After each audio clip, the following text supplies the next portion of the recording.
Fala pessoal, tudo bom com vocês? Sejam muito bem-vindos aqui a mais um áudio do nosso podcast. Você já leu a Bíblia hoje? Estamos quase finalizando a primeira carta de Coríntios e hoje nós vamos ler 1 Coríntios, capítulo 15. Vamos lá? Amigos, permitam-me repassar a mensagem com vocês mais uma vez. A mensagem que proclamei e que foi recebida por vocês, nela vocês permanecem firmes e por ela foram salvos. Entendo que a fé que possuem é verdadeira, não um interesse passageiro e que nela estão firmes de verdade. A primeira coisa que fiz foi apresentar a vocês de coração a mensagem que eu recebi. O Messias morreu pelos nossos pecados, exatamente como dizem as Escrituras. Foi sepultado e se levantou da morte no terceiro dia. Mais uma vez, exatamente como dizem as Escrituras. Falei a vocês que ele apareceu vivo a Pedro, depois aos seus seguidores mais próximos e mais tarde a mais de 500 seguidores ao mesmo tempo. Muitos deles ainda estão por aí, ainda que alguns já tenham morrido. Depois ele passou um tempo com Tiago e com o restante do que chamou para falar em seu nome e finalmente apareceu vivo a mim. Faz todo sentido que eu viesse por último, pois nem mereço ser incluído no grupo original, como vocês bem sabem, já que passei anos perseguindo a Igreja de Deus. Mas a mim foi concedida a graça bondosa de Deus, e a ela devo tudo o que sou. Não posso permitir que sua graça seja desperdiçada. Não trabalhei mais que qualquer um dos outros, embora os resultados não tenham dependido de mim, mas sim de Deus, que me deu a graça. Então, não faz diferença se vocês ouviram a mensagem de mim ou de outro. Nós falamos a verdade de Deus e vocês a receberam e creram. Agora, quero fazer uma pergunta difícil, mas importante. Se vocês se tornaram cristãos, crendo que Cristo está vivo, ressuscitado dos mortos, como podem alguns de vocês afirmar que não há ressurreição? Se não há ressurreição, Cristo não está vivo. Se Cristo não ressuscitou, tudo que ensinamos a vocês está errado e vocês investiram a vida em uma ilusão. Além disso, se não há ressurreição, somos culpados de mentir a vocês sobre Deus e tudo o que apresentamos como testemunho de que Deus ressuscitou Cristo não passa de engano. Se os mortos não podem ressuscitar, então Cristo não ressuscitou, porque ele morreu de fato. E se Cristo não ressuscitou, vocês continuam na escuridão, mais perdidos do que nunca. Para quem morreu é ainda pior, porque morreram esperando a ressurreição em Cristo. Se tudo que temos de Cristo serve apenas para alguns poucos anos de vida, coitado de nós. Mas a verdade é que Cristo ressuscitou, sendo o primeiro de muitos que voltarão à vida. Há aqui um paralelo importante a ser ressaltado. No princípio, a morte nos alcançou por causa de um homem, mas agora a ressurreição dos mortos também nos alcança por causa de outro homem. Todos morreram em Adão e todos tornaram a viver em Cristo, mas temos que esperar nossa vez. Cristo é o primeiro, depois os que estarão com ele em sua vinda, a grande consumação. Nessa ocasião, depois de ter conquistado plena vitória, ele entregará o reino ao Pai. Ele não desistirá até vencer o último inimigo. E o último inimigo é a morte. Como disse o salmista, ele os venceu a todos e os pisoteou. É claro que isso não inclui o próprio Deus, porque quando tudo finalmente estiver sob o domínio de Deus, o Filho virá, ocupando o seu devido lugar, e o domínio de Deus alcançará sua plenitude, um final perfeito.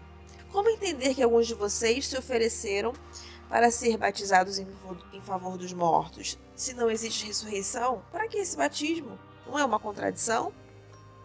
E por que devo eu continuar arriscando a vida de forma tão perigosa? Encaro a morte praticamente todos os dias. Acham que eu faria isso se não tivesse convencido de que a nossa ressurreição está garantida pelo Senhor ressuscitado? Acham que eu estava apenas bancando o herói quando eu enfrentei feras em Éfeso e por pouco não morri? É a ressurreição que motiva minhas palavras e minhas ações e minha vida. Se não há ressurreição, deveríamos seguir o ditado: comamos e bebamos, que amanhã morreremos. Mas não se enganem. Não se deixe levar pela conversa de que não há ressurreição. Lembre-se, as más companhias destroem os bons hábitos. Pensem bem. Busquem a santidade de vida, não desprezem a realidade da ressurreição, pois a ignorância a respeito de Deus traz grande prejuízo. A verdade é que uma discussão prolongada como essa é inútil. Um cético pode perguntar: como pode haver ressurreição? Mostre-me, quero ver com os olhos. Com que esse corpo de ressurreição se parece? Na verdade, essa pergunta é absurda. Isso não se vê com os olhos. Entende-se por uma ilustração. Quando plantamos uma semente, ela morre e logo nasce uma planta. A semente e a planta são bem diferentes. A semente de uma laranja não se parece com uma laranjeira. O que plantamos é diferente do que colhemos. Assim também o corpo que é sepultado como se fosse uma semente e o corpo da ressurreição são diferentes. Observem que a variedade de corpos é impressionante. Assim como há diferentes tipos de sementes, há diferentes tipos de corpos. Corpo humano, corpo dos mamíferos, das aves, dos peixes. Vendo toda essa diversidade, temos uma ideia da glória da ressurreição, pois, além de corpos da terra, há também outros corpos no espaço, o sol, a lua, as estrelas, visto em sua diversidade, beleza e esplendor. O que contemplamos agora são apenas as sementes antes da ressurreição. Imaginem como serão belas e gloriosas as plantas da ressurreição. A ilustração da semente, que depois de plantada morre e ressurge como uma planta viva, é, na melhor das hipóteses, uma simples comparação, mas talvez lance alguma luz sobre o mistério do corpo da ressurreição.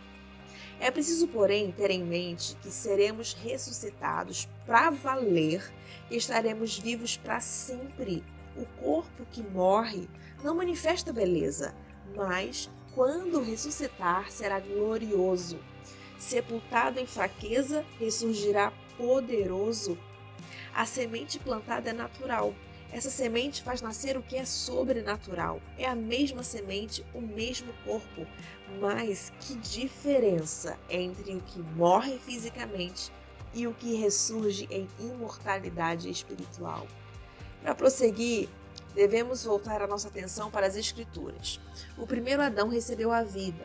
Cristo, o último Adão, é espírito doador de vida. A vida física vem primeiro, depois a espiritual. O início se dá na terra, o desfecho se dá no céu. O primeiro homem veio da terra e daí em diante os seres humanos são chamados terrenos. O segundo homem veio do céu e por isso seremos celestiais. Assim como somos o reflexo do que está em nossa origem terrena, seremos o reflexo do nosso desfecho celestial. Amigos, eu preciso enfatizar que a vida natural terrena não nos leva ao reino de Deus. Sua própria natureza é morrer, portanto, ela não poderia terminar naturalmente na vida do reino que dura para sempre. Mas eu quero compartilhar algo maravilhoso, um mistério que talvez eu nunca entenda totalmente. Nem todos os cristãos vão morrer, mas todos seremos transformados. O toque da última trombeta soará num piscar de olhos e o fim chegará. Ao sinal da trombeta celeste, os mortos se levantarão para nunca mais morrer, pois a morte perderá seu poder. Do mesmo modo, todos nós seremos transformados. Na ressurreição será assim. O que é perecível será substituído pelo que é imperecível. O mortal substituído pelo imortal. Então fará sentido o ditado: finalmente foi a morte derrotada pela vida. Ó morte, quem temerá a que era temida? Foi o pecado que tornou a morte tão terrível e foi o código legal da culpa que conferiu ao pecado sua influência destruidora. Mas agora, graças a Deus, que por um só ato vitorioso da vida, derrotados estão o pecado, a culpa, a morte e tudo graças ao nosso Senhor Jesus Cristo. Diante de tudo isso, prezados amigos, permaneçam firmes. Força! Não desanime! Dedique-se inteiramente ao trabalho do Senhor, pois nada do que fazem para Ele jamais será perda de tempo. Que palavra gloriosa, que palavra que traz vida. Como é bom entender e compreender aquilo que o Senhor tem para a nossa vida, para o nosso crescimento, através da palavra. A gente observa nesse texto que Paulo não tinha nenhum interesse ou especulação ao escrever para essa igreja que batalhava com muitas dificuldades. A igreja de Corinto tinha muitas dificuldades e aí Paulo escreve sobre algumas coisas muito práticas. Ele escreve sobre questões que afetam o centro da nossa vida. E uma dessas questões era a ressurreição. O que ele escreveu foi uma grande medida. O que ele escreveu foi em grande medida um lembrete, não só para os coríntios, mas para nós hoje, século XXI. Vários pontos têm destaque no lembrete que Paulo fala sobre a ressurreição. O primeiro é a alta frequência com que ele afirma que Deus ressuscitou Jesus dentre os mortos. A ressurreição foi algo que Deus fez. Estava muito claro, isso ficou muito claro para Paulo. E ele queria que tivesse claro para todos nós que a ressurreição é o maior exemplo de Deus agindo nesse mundo. O nosso Deus, gente, é um Deus ativo nas rotinas e nos eventos, nos acontecimentos do mundo. Ele não é um soberano distante do universo, ele está aqui ouvindo nos eventos do nosso dia a dia, nossa vida. Ele está aqui ouvindo a nossa voz, nos ouvindo conversar com ele, ouvindo a nossa oração, se preocupando com o nosso dia a dia, porque ele quer que estejamos bem. O mesmo Deus que ressuscitou Jesus dentre os mortos é o Deus que está em volta de nós, é o Deus que está dentro da nossa vida, que quer participar da nossa vida, o Deus a quem a gente adora, que a gente serve. Sem avisar, a ressurreição deixa de fazer parte do sobrenatural e passa para essa área nossa, do dia a dia, aconteceu aqui entre nós. A ressurreição nos confronta com algo que Deus fez. E esse ato de Deus nos faz deixar meio atordoados, porque é algo que parece possível, mas nós temos que olhar para ele e fazer algo a respeito disso. A ressurreição não é algo distante que podemos evitar passando para o outro lado da rua. Não, a ressurreição foi algo súbito, corajoso, que faz parar nossa caminhada mundana. Quando Jesus apareceu do nada, ressurreto, ressuscitado, as pessoas não tiveram alternativas a não ser olhar, considerar e decidir que tudo aquilo que ele havia falado era a mais pura verdade. E a gente, meus queridos, minhas queridas, a gente não pode se dar o luxo de esquecer disso, não. Pois a ressurreição é uma manifestação para nós. Cristo não somente morreu por nós, mas ele ressuscitou por nossa causa. E o que é que nós vamos fazer a esse respeito? Colocar esse ensinamento numa estante como uma peça de poeira empoeirada, como a nossa Bíblia aberta no Salmo 23, pegando poeira? Ou nós vamos vivenciar a palavra, ou nós vamos depender do poder de Deus, que ressuscitou Jesus, que nos ressuscita, nos restaura.